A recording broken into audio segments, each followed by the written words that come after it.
Hello my little championes, welcome to Cockey Sparrow Movie Reviews. Well, the time has arrived for me to throw my hat in the ring and duke it out with another review, as I let loose with a few combinations on the new Mortal Kombat movie. And full bloody warning, there may be spoilers for this, so if spoilers make your glass jaw hit the floor, then you have my permission to bugger off. Well, it's been a good 26 years since the likes of Johnny Cage and Liu Kang first hit the big screen in what many believe to be the best game-to-screen adaptation to date, myself included. Unfortunately, the sequel, Mortal Kombat Abomination as I like to call it, finished this movie series with what can only be described as a fatality, and has been stuck in the nether realm ever since. So, in this bugger, we re-enter the world of Mortal Kombat through the eyes of MMA fighter Cole Young, who discovers his dragon-shaped birthmark is actually a mark passed to the champions of Earthrealm, and it's not long before his world is turned into a winter wonderland as he, along with the other champions of Earthrealm, are hunted down by Sub-Zero. Making their way to Raiden's temple, Cole, Sonya, Kano and Jax have to prepare for the tournament and learn to find their arcana, or for simpletons, their magic powers, with a little helping hand from Mortal Kombat regulars Liu Kang and Kung Lao. But Shang Tsung,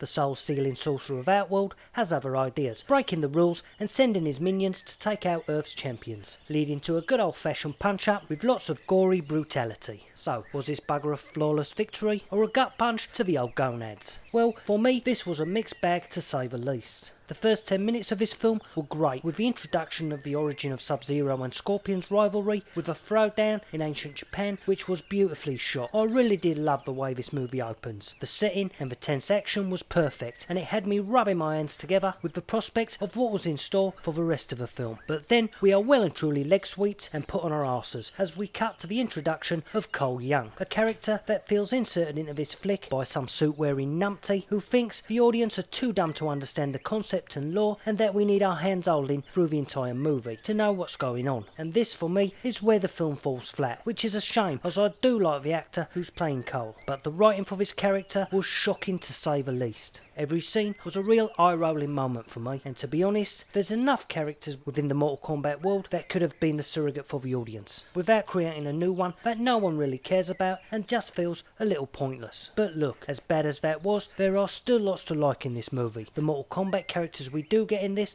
are all bloody great, with the standout being Josh Lawson's Kano. This bloke single-handedly got me through some of the worst parts of this with his quippy one-liners and top-drawer banter. The rest of the cast also did a bang-up job with what they had to work with. Another thing they got right in this was the look of the characters. They looked like they'd been pulled straight out of the video game, which is always a plus in my book. And to top all that, the fight scenes and set pieces in this look nothing short of amazing, with the character moves ripped straight from the games, and were only made better by the bloody brutality that walks hand in hand with the Mortal Kombat franchise, even if they are a little too short for my liking. In fact, the whole look of this film is great, and it's such a kick in the dick that this is bogged down by a bad story and bad writing decisions. This really felt like a few different movies all mushed together, with a little bit of a 90s movie vibe slapped on for good measure. I mean, we don't even get a pissing Mortal Kombat tournament in this bleeder. There's no doubt that this was made as the first film in a planned series of films, and I would like to see some more. Just cut out the forced character crap, we ain't interested mate. I want to see characters I know and love smash the living daylights out of each other in brutal bloody fashion, with some of the real game lore sprinkled in on top. All in all, this ain't the worst video game movie my eyeballs have seen, and like I said, there is a good movie buried inside this bugger, and I do want to see what's next. This gets 7 tits from this little dicky bird, and I would say give this bugger a watch if you're a fan, or if you fancy turning your brain off and watching a decent action flick. Now don't forget to leave a likey and give that little bell end a tickle for more from me, and I will see you when I see you. Now bloody do one.